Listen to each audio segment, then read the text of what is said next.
أعوذ بالله من الشيطان الرجيم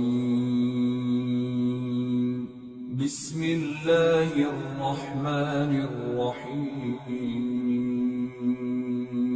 سورة یوسف آیت نمبر 59.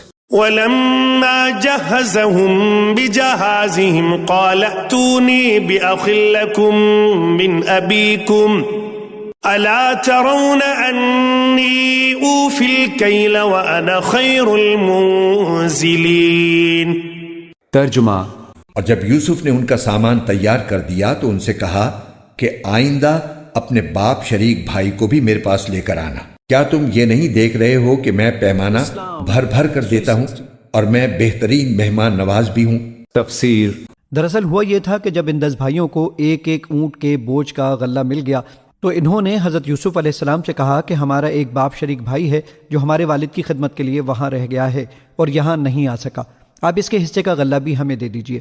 اس پر حضرت یوسف علیہ السلام نے فرمایا کہ راشن کے جو قواعد مقرر کیے گئے ہیں ان کی روح سے میں ایسا نہیں کر سکتا، البتہ اگلی مرتبہ جب آپ آئیں تو اسے بھی ساتھ لے کر آئیں تو میں سب کا حصہ پورا دوں گا، اور اگر اگلی مرتبہ آپ لوگ اسے ساتھ نہ لائے تو آپ کے اپنے حصے کا غلہ بھی آپ کو نہیں ملے گا، کیونکہ اس کا مطلب یہ ہوگا کہ آپ نے جھوٹ بولا تھا کہ آپ کا کوئی اور بھائی بھی ہے، اور دھوکہ دینے والوں کو راشن نہیں دیا جا سکتا.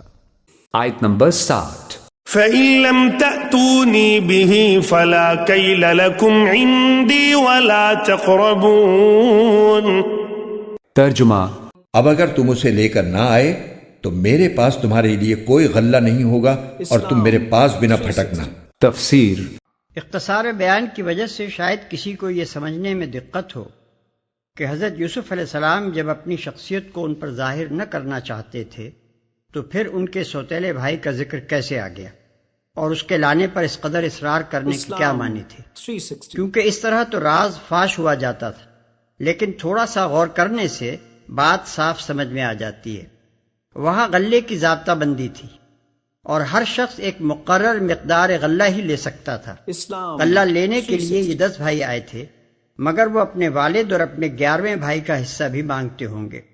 اس پر حضرت یوسف علیہ السلام نے کہا ہوگا کہ تمہارے والد کے خود نہ آنے کے لیے تو یہ عذر معقول ہو سکتا ہے کہ وہ بہت بوڑھے اور نابینا ہیں، مگر بھائی کے نہ آنے کا کیا معقول سبب ہو سکتا ہے؟ کہیں تم ایک فرضی نام سے زائد غلہ حاصل کرنے اور پھر ناجائز تجارت کرنے کی کوشش تو نہیں کر رہے ہو؟ انہوں نے جواب میں اپنے گھر کے کچھ حالات بیان کیے ہوں گے اور بتایا ہوگا کہ وہ ہمارا سوتیلا بھائی ہے اور بعض وجوہ سے ہمارے والد اس کو ہمارے ساتھ بھیجنے میں تعامل کرتے ہیں. تب حضرت یوسف علیہ السلام نے فرمایا ہوگا کہ خیر، اس وقت تو ہم تمہاری زبان کا اعتبار کر کے تم کو پورا غلہ دیے دیتے ہیں، مگر آئندہ اگر تم اس کو ساتھ نہ لائے تو تمہارا اعتبار جاتا رہے گا اور تمہیں یہاں سے کوئی غلہ نہ مل سکے گا. اس حاکمانہ دھمکی کے ساتھ آپ نے ان کو اپنے احسان اور اپنی مہمان نوازی سے بھی رام کرنے کی کوشش کی، کیونکہ دل اپنے چھوٹے بھائی کو دیکھنے اور گھر کے حالات معلوم کرنے کے لیے بےتاب تھا. یہ معاملے کی ایک سادہ سی صورت ہے جو ذرا غور کرنے سے خود بخود سمجھ میں آ جاتی ہے. آیت نمبر 61. قالوا سنراود عنه أباه وإنا لفاعلون. ترجمہ: وہ بولے ہم اس کے والد کو اس کے بارے میں بہلانے کی کوشش کریں گے کہ وہ اسے ہمارے ساتھ بھیج دیں، اور ہم ایسا ضرور کریں گے. تفسیر: قالوا سنراود عنه اباہ، انہوں نے کہا کہ کوشش تو ہم کریں گے ابا جان کو کسی طریقے سے پھسلانے کی. وَإِنَّا لَفَاعِلُونَ، اس کا بھی گزریں گے، انشاءاللہ لے آئیں گے. آیت نمبر 62. وقال لفتيانه جعلوا بضاعتهم في رحالهم لعلهم يعرفونها إذا انقلبوا إلى أهلهم لعلهم يرجعون.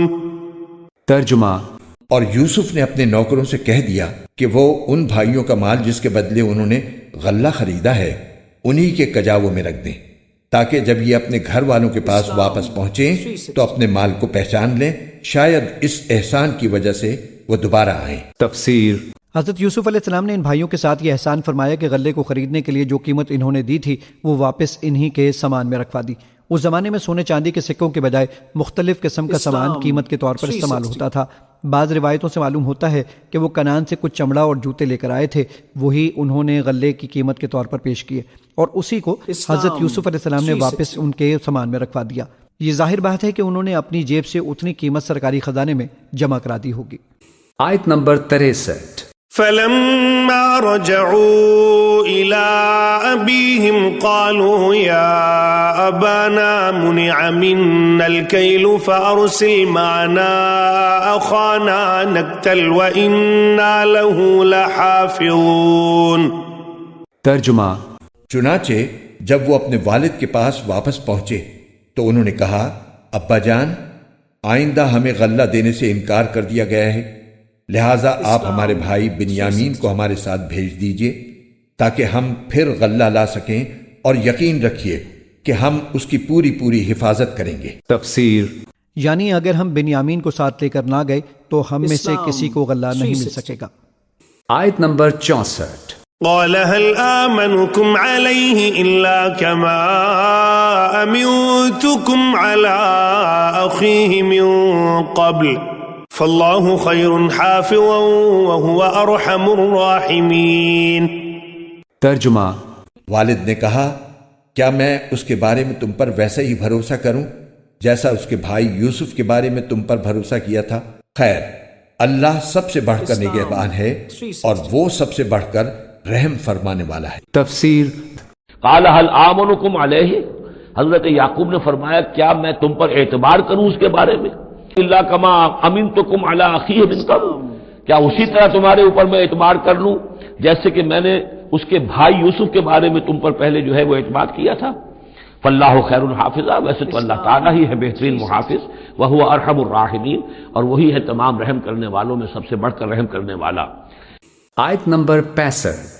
ولما فتحوا متاعهم وجدوا بضاعتهم ردت إليهم قالوا يا أبانا ما نبغي هذه بضاعتنا ردت إلينا ونمير أهلنا ونحفظ أخانا ونزداد كيل بعير ذلك كيل يسير۔ ترجمہ۔ اور جب انہوں نے اپنا سامان کھولا تو دیکھا کہ ان کا مال بھی ان کو لوٹا دیا گیا ہے۔ وہ کہنے لگے، ابا جان، ہمیں اور کیا چاہیے؟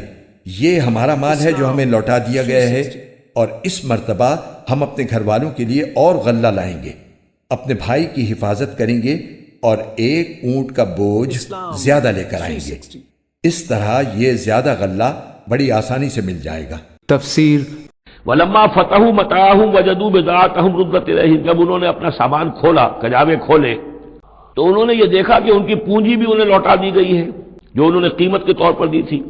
قالوا یا ابانا ما نبغی، وہ پکار اٹھے، ابا جان ہمیں کیا چاہیے؟ هذه بضاعتنا ردت الینا، یہ ہماری پونجی بھی ہمیں لوٹا دی گئی ہے۔ ونمیر اہلنا، ہم جائیں گے اپنے اہل و عیال کے لیے کھانے کا بندوبست کریں گے، وہاں سے راشن لائیں گے، وہاں سے غلہ لے کر آئیں گے۔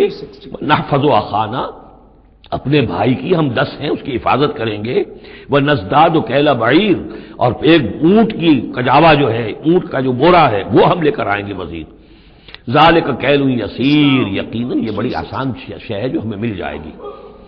آیت نمبر 66۔ قال لن أرسله معكم حتى تؤتون موثقا من الله لتأتونني به إلا أن يحاط بكم فلما آتوه موثقهم قال الله على ما نقول وكيل۔ ترجمہ۔ والد نے کہا، میں اس بنیامین کو تمہارے ساتھ اس وقت تک ہرگز نہیں بھیجوں گا جب تک تم اللہ کے نام پر مجھ سے یہ عہد نہ کرو کہ اسے ضرور میرے پاس واپس لے کر آؤ گے، الا یہ کہ تم واقعی بے بس ہو جاؤ۔ چنانچہ جب انہوں نے اپنے والد کو یہ عہد دے دیا تو والد نے کہا، جو قول و قرار ہم کر رہے ہیں اس پر اللہ نگہبان ہے۔ تفسیر۔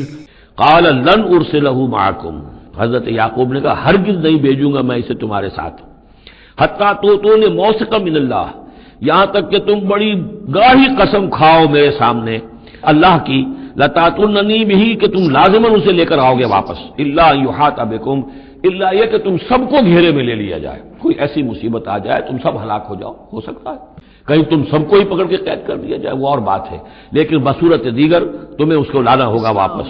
فلما آتوہ موثقہم، تو اب جب انہوں نے اپنی قسم کھا لی اور دے دی اپنا عہد و قول و قرار، قال اللہ علی ما نقول وکیل، تو حضرت یعقوب نے فرمایا ٹھیک ہے، اب جو اللہ تعالیٰ جو کچھ ہم کہہ رہے ہیں، جو ہمارا قول و قرار ہوا ہے، اللہ تعالیٰ اس پر نگہبان ہے۔